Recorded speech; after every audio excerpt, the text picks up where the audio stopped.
Bonjour mes chers étudiants. Alors dans ce troisième cours, dans ce module qui s'intitule l'introduction à l'étude de droit, bien sûr adressé aux étudiants inscrits en S3, filière sciences économiques et gestion. Alors toujours dans le cadre de nos cours, nous allons traiter ensemble le deuxième chapitre dans lequel on va voir les sources de la règle de droit et le champ de l'application, et le champ d'application plutôt de la règle de droit, ou bien le champ de son application. Alors, lorsqu'on parle des sources, alors les sources, on peut dire qu'il s'agit de tous les facteurs juridiques ou non qui contribuent de manière plus ou moins directe à la formation du droit positif. Lorsqu'on parle des sources, il faut faire la distinction entre les sources réelles et les sources formelles. Alors, pour les sources réelles, ce sont les principes ou faits sociaux, ainsi que l'environnement qui constitue, bien sûr, les forces créatrices du droit. Elles sont nombreuses et très très difficiles à délimiter. Alors pour les sources formelles, sont peu nombreuses et elles correspondent plus techniquement au mode de formation des normes juridiques, aux procédés et actes par lesquels sont créées les règles de droit. Alors, elles sont sources parce qu'elles ont été promulguées par les autorités étatiques qui ont seules reçu compétence, bien sûr, de créer du droit et de le rendre obligatoire par, bien sûr, le recours à la contrainte publique. Le principe de séparation des pouvoirs fait du législateur le principal créateur des règles du droit. Alors, comme vous savez, il faut souligner que dans chaque système politique, nous avons trois pouvoirs. Nous avons le pouvoir législatif et le pouvoir exécutif et le pouvoir judiciaire. Alors, tous ces pouvoirs, ils ont des relations avec la règle de droit. Le pouvoir législatif est le seul pouvoir qui a autorité à établir des normes juridiques. Bien sûr, à produire des normes et des règles de droit. Le pouvoir exécutif se contente à les mettre en exécution. Et bien sûr, le pouvoir juridique, plutôt le pouvoir judiciaire, faites attention, le pouvoir judiciaire se préoccupe de les appliquer pour trancher les litiges survenus et traduits devant les juridictions, les tribunaux du royaume. Cette répartition politique n'exclut pas, toutefois, d'autres sources de création de la règle de droit. Et bien sûr, la production de la règle de droit ne suffit pas. Il faut qu'on l'applique. Et appliquer la règle de droit, plus spécialement la loi, c'est d'abord soumettre les sujets de droit à une norme juridique dans un temps et un espace bien déterminé. C'est ce qu'on appelle le champ d'application des règles juridiques, et ça sera le deuxième point que nous allons voir ensemble. Alors, pour les sources de la règle de droit, parmi les sources formelles du droit positif en général, il y a la loi, le qanun, la coutume, l'urf et le droit musulman, le qanun islami. C'est pour le Maroc, nous avons trois sources formelles. Il faut retenir ça et toujours rappeler ces trois sources formelles. La loi, le qanun, et ce sont les sources de la règle de droit.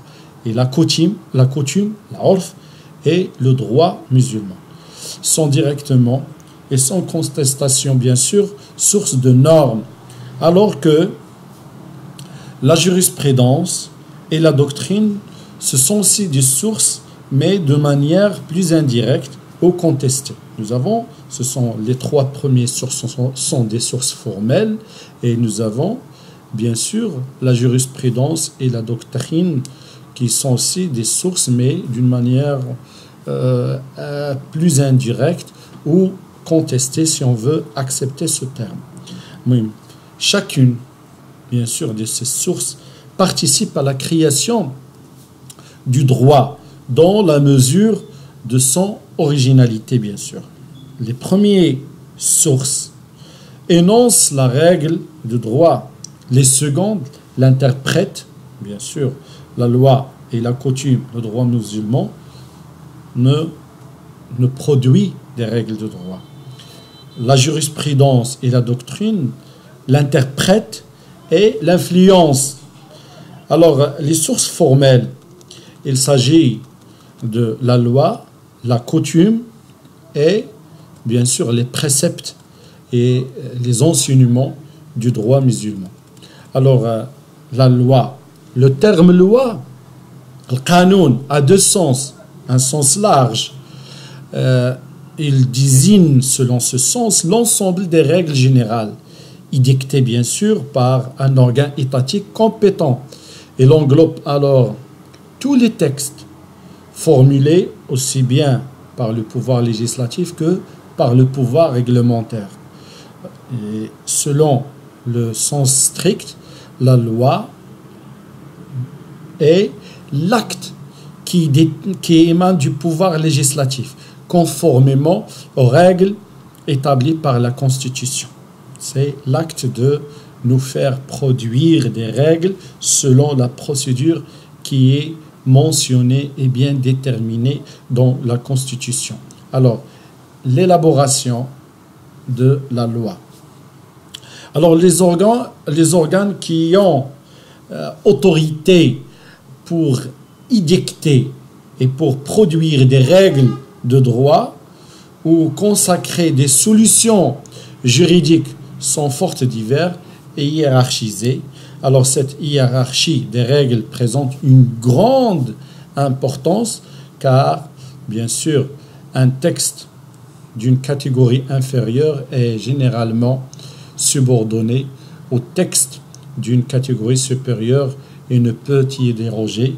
Et ce principe, c'est le principe de la hiérarchie des normes juridiques. C'est un principe constitutionnel, ça veut dire la Constitution a bien cité la nécessité de respecter ce principe. Je crois que c'est dans l'article 6 de la Constitution. De ce fait-là, la loi a plusieurs notions constitutionnelles, ordinaires, bien sûr, ou réglementaires. Alors, les lois constitutionnelles. Elles occupent le plus haut degré dans la hiérarchie des lois, car elles émanent d'une sorte de pouvoir supralégislatif. Elles sont émanées soit d'une assemblée constitutive, c'est le cas par exemple de la dernière constitution de la Tunisie, soit par référendum, istifta, c'est la démarche à laquelle le royaume du Maroc a opté pour toutes les constitutions qu'elle a connues. Et nous avons les traités, ce sont des accords entre États, qui déterminent les règles applicables au rapport entre les États contractants. Le traité est source de droit interne, en dehors même d'une loi spéciale introduisant ces dispositions dans l'ordonnancement national et dans le système juridique national, à condition qu'il a été ratifié, bien sûr. Les lois ordinaires, ce sont les lois votées par le Parlement selon les procédures fixées par la Constitution. Alors, l'article 70 de la Constitution stipule ce qui suit. Le Parlement exerce le pouvoir législatif, vote les lois, contrôle l'action du gouvernement et évalue les politiques publiques. Alors, la loi apparaît donc comme l'œuvre commune des deux chambres constituant le Parlement, celle des représentants et celle du conseiller, bien sûr. Alors, dans ce cadre, l'article 60 de la Constitution, bien sûr, prescrit ce qui suit. En principe, les deux chambres doivent se mettre d'accord pour l'adoption d'une loi. Il s'agit d'un texte d'initiative. Alors, bien sûr, l'adoption d'une loi. Et s'il s'agit d'un texte d'initiative gouvernementale, c'est un projet de loi. Alors, faites attention. S'il s'agit d'un texte d'initiative gouvernementale, c'est un projet de loi. Et il doit être déposé par le chef de gouvernement qui a seule habilité à déposer les projets de loi auprès du Parlement. Alors, c'est ce qu'on peut retenir, que le gouvernement peut prendre l'initiative et déposer un projet de loi. Et s'il s'agit d'une initiative gouvernementale, on l'appelle projet de loi. Afin que le Parlement fait son travail et déclenche la procédure de légiférer, le gouvernement a cette habilité de déposer auprès du Parlement, bien sûr, un projet de loi afin de le voter, le discuter et le voter et l'adopter. C'est l'estime qu'elle est bien pour la société. Alors, avec le projet,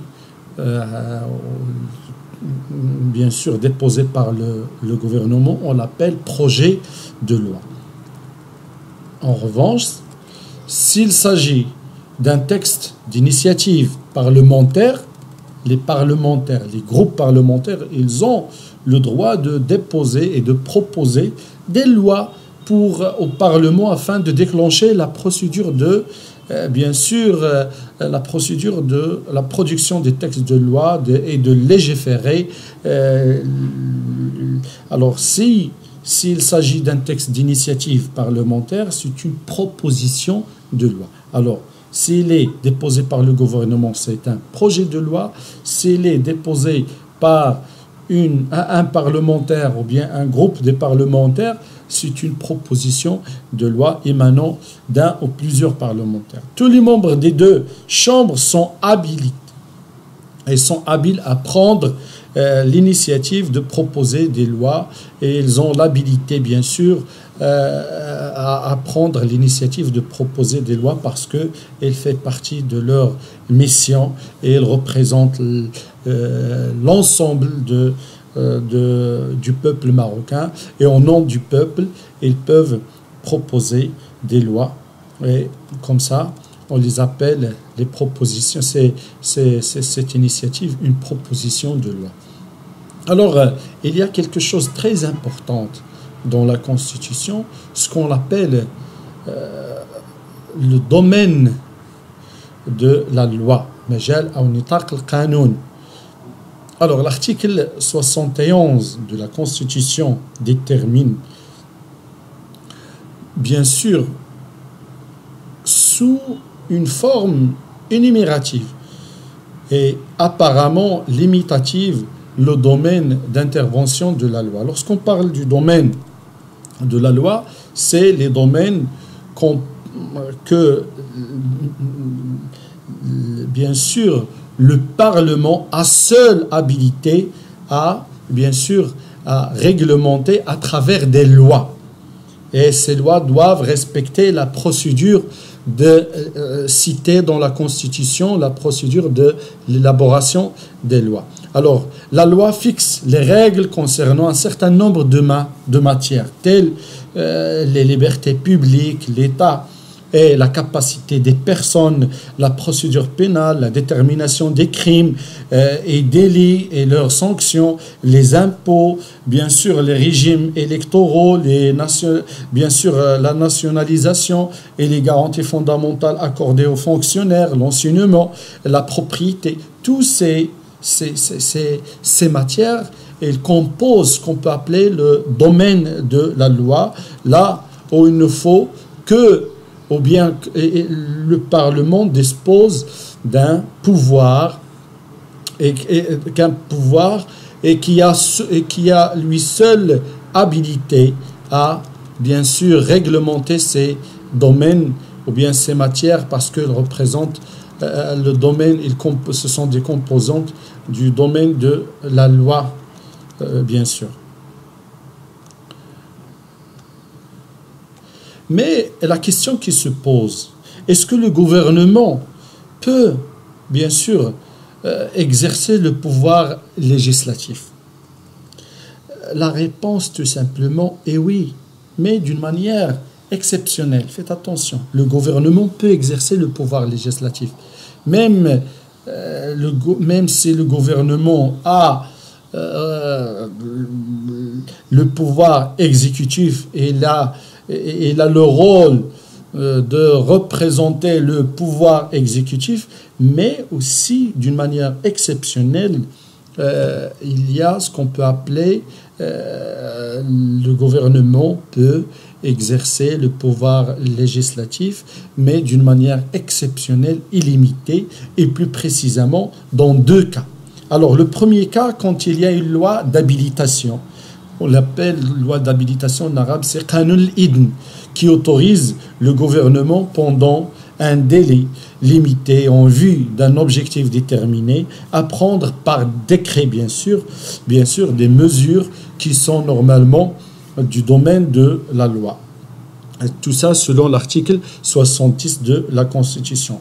Le deuxième cas, c'est le gouvernement peut prendre dans l'intervalle des sessions avec l'accord, bien sûr, des commissions concernées, des deux chambres, des décrets-lois qui doivent être, au cours de la session ordinaire des parlements, bien sûr, soumis à ratification de celui-ci, article 81 de la Constitution.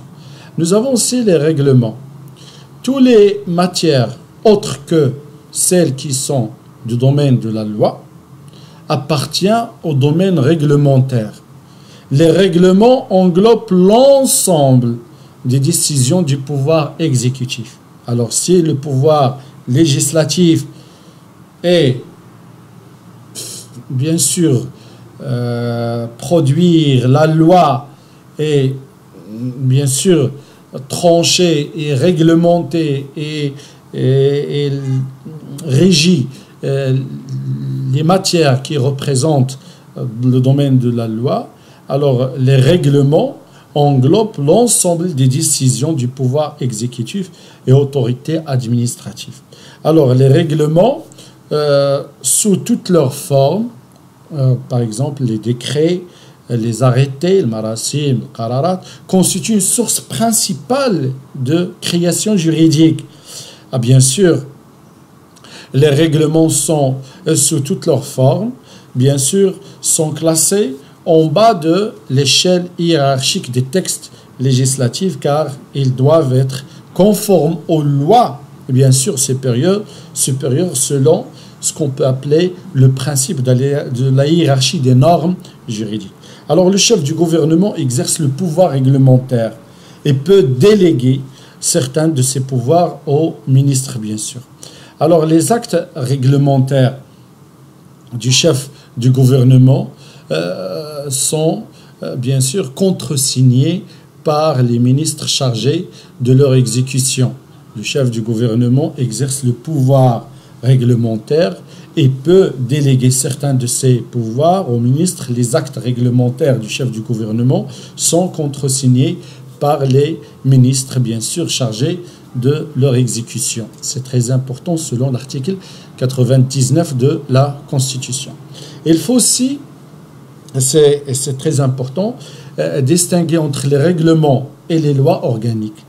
Ces derniers sont des lois, bien sûr, émanées du Parlement conformément aux formalités sus-indiquées, mais quant à leur degré, elles se situent au-dessous plutôt de la Constitution et au-dessus des lois ordinaires.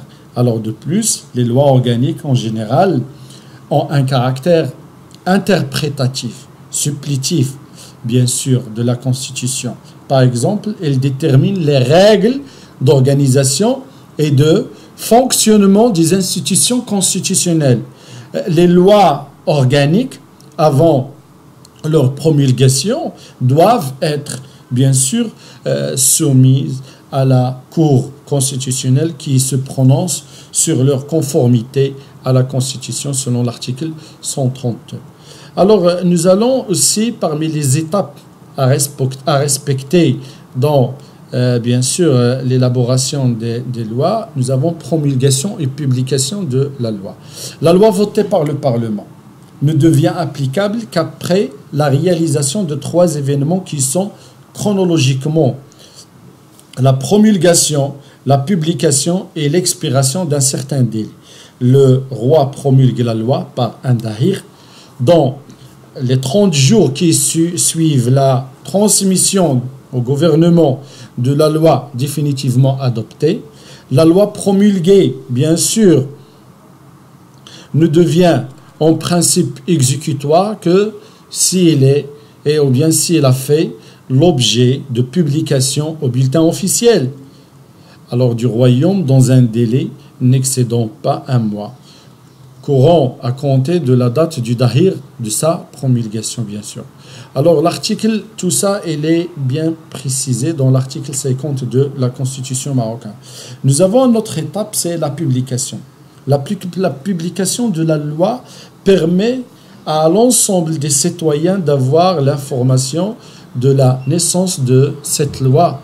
Alors pour que son application soit mise en œuvre et nul ne peut se désengager de sa responsabilité pénale, alors au civil vis-à-vis de la loi publiée, les textes de loi au Maroc deviennent obligatoires et applicables après, bien sûr, à partir du moment où on procède à leur publication, sauf si la loi stipule expressément que l'application ne se réalise qu'après une durée fixée préalablement. Alors, le contrôle, et c'est très important, c'est le contrôle de la hiérarchie des lois. La hiérarchisation des textes a pour conséquence qu'un texte de la catégorie inférieure doit toujours être conforme aux textes qui lui sont supérieurs. Alors cette conformité permet tout simplement aux lois et aux règlements d'être imposables, en particulier aux tribunaux. Alors divers moyens juridiques font respecter cette hiérarchie. Alors le contrôle de la constitutionnalité des lois, et le contrôle de la légalité des règlements. Alors, le contrôle de la constitutionnalité des lois, bien sûr, la Constitution est la loi la plus suprême de tout l'arsenal juridique. Par conséquent, les lois doivent impérativement être conformes à la Constitution sous peine de leur, bien sûr, exclusion du système, bien sûr, juridique. Le contrôle de la constitutionnalité des lois s'exerce par la Cour constitutionnelle, selon l'article 132 de la Constitution. Alors, les lois et les engagements internationaux peuvent être déférés à la Cour constitutionnelle avant leur promulgation. La Cour constitutionnelle est compétente pour connaître d'une exception d'inconstitutionnalité soulevée au cours d'un procès, bien sûr, lorsqu'il est soutenu par l'un des parties que la loi dont dépend l'issue du litige porte atteinte aux droits et libertés, bien sûr, garantis par la Constitution. Alors, c'est une autre garantie, bien sûr, reconnue par les individus afin de déclencher le contrôle de la constitutionnalité des lois, même si elles sont au cours d'un litige. Et lorsque l'un des parties constate que la loi que le tribunal va appliquer ne respecte pas les droits et libertés, bien sûr, déclarés dans la Constitution, il peut bien sûr déclencher cette procédure à travers bien sûr une requête dans laquelle il conteste la constitutionnalité de cette loi, et comme ça le tribunal doit bien sûr transmettre le litige devant la Cour constitutionnelle qui tranche bien sur ce point-là. Alors le contrôle de la légalité des règlements, c'est très important. Alors, le législateur marocain a confié le contrôle des règlements aux tribunaux administratifs créés en 1993. Ces tribunaux sont compétents pour juger en premier ressort les recours en annulation, bien sûr, pour excès de pouvoir contre les décisions des autorités administratives, pour recourir en annulation pour excès de pouvoir. Il est obligatoire de respecter le délai de 60 jours à compter de la publication ou de la notification de la décision attaquée à la partie intéressée, bien sûr. Ensuite, la requête en annulation doit être accompagnée d'une copie de la décision attaquée et au cas où un recours administratif préalable a été formé, la requête doit être également accompagnée d'une copie de la décision rejetant ce recours ou en cas de rejet implicite d'une pièce qui justifie son dépôt. Alors, parmi les sources de la règle, formelle toujours de la règle de droit, nous avons la coutume. C'est la plus ancienne source de droit et elle a deux sens. Au sens large, le mot coutume est utilisé pour désigner toutes les règles de droit qui se dégagent des faits et des pratiques dans un milieu social, en dehors bien sûr de l'intervention du législateur. Au sens strict, la coutume doit être comprise comme un usage juridiquement obligatoire. Nous préciserons la notion de coutume avant d'envisager son rôle. Alors pour la notion du coutume, deux problèmes se posent.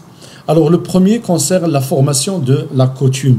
Le deuxième concerne la preuve de la coutume. Pour la formation de la coutume est constituée de deux éléments, l'un matériel et l'autre psychologique. L'élément matériel, il faut en premier lieu une suite suffisante d'actes répétés, une pratique constante. La coutume nécessite l'existence d'un usage ou une habitude collective, ancienne et constante, générale et notoire. Mais cet élément répétitif n'est pas suffisant. Il n'est pas suffisant. Alors, la répétition fortuite d'un acte ne constitue pas à elle seule une coutume. Bien sûr, une coutume n'apparaît qu'avec la croyance dans le caractère obligatoire de cet acte. C'est l'élément psychologique. Alors, l'élément matériel ne suffit pas à caractériser un usage juridique. Cet élément se trouve dans d'autres usages dépourvus de tout caractère juridique. Exemple, la règle de courtoisie, la pratique du pourboire dans les restaurants et dans les cafés. Alors il faut la présence d'un sentiment et d'une conviction chez les sujets de droit que l'usage suivi présente un caractère juridiquement obligatoire. Ils doivent être convaincus qu'il s'agisse, bien sûr, conformément à une règle qui s'impose comme une règle de droit. Bien sûr, comme on peut donner la preuve, ou bien comme on peut prouver l'existence de la coutume. À la différence de la loi nécessairement écrite, la coutume est traditionnellement classée parmi les sources non textuelles du droit. Alors, elle est difficile à saisir, à connaître, à prouver. Il se pose donc un problème de preuve à son propos. La coutume va pouvoir être prouvée par tous les moyens, par tout moyen bien sûr, témoins, attestations d'experts ou d'organismes qualifiés. Selon l'article 476 du DOC, qui invoque l'usage doit en justifier l'existence. Alors, nous allons maintenant voir le rôle de la coutume. Alors, il arrive que la loi prenne elle-même l'initiative de renvoyer à la coutume Alors, la loi reçoit l'appui efficace de la coutume. Parfois, la coutume joue le rôle de l'interprète de la loi. Elle explique la restreinte ou l'étendue. Le dahir formant code et obligation du contrat renvoie aux usages pour le règlement de points particuliers, de points particuliers bien sûr. Lorsque la loi utilise les notions cadres telles que, bien sûr, telle celle de bon père de famille ou bref délai, ou il incite les juges à se référer aux usages. Bien sûr, l'article 509 et 510 renvoient aux usages locaux, bien sûr, des deux OC, l'article 509 et 510 des deux OC. Alors, la coutume peut jouer un rôle autonome dans le cas où il est retenu comme source de droit. Les exemples sont fréquents. En droit commercial, où les usages jouent un rôle important. Alors, le contrat bancaire, le compte courant, par exemple, est presque exclusivement régi par les usages, par la coutume, par conséquent. Alors, la question se pose de la possible existence de coutumes contraires à la loi. Alors, une coutume, c'est-à-dire une pratique populaire, peut-elle l'emporter sur une loi? Le principe aujourd'hui est que la loi écrite l'emporte sur la coutume, qui ne peut lui déroger. Alors, la loi peut, bien sûr, à tout moment mettre fin à une coutume qui lui serait, bien sûr, contraire, tout simplement pour résoudre ce problème. Ce principe n'est pas absolu, bien sûr. Certaines règles supplétives cessent d'être appliquées. La coutume consistant, bien sûr, à ne plus les appliquer peut, bien sûr, annoncer leur abrogation, mais l'abrogation d'une règle impérative par désuétude, le non-usage, est en principe impossible. Alors, je crois que c'est assez pour cette troisième séance. Je vous remercie pour votre attention et à la prochaine, Inch'Allah, vous pouvez vous disposer maintenant.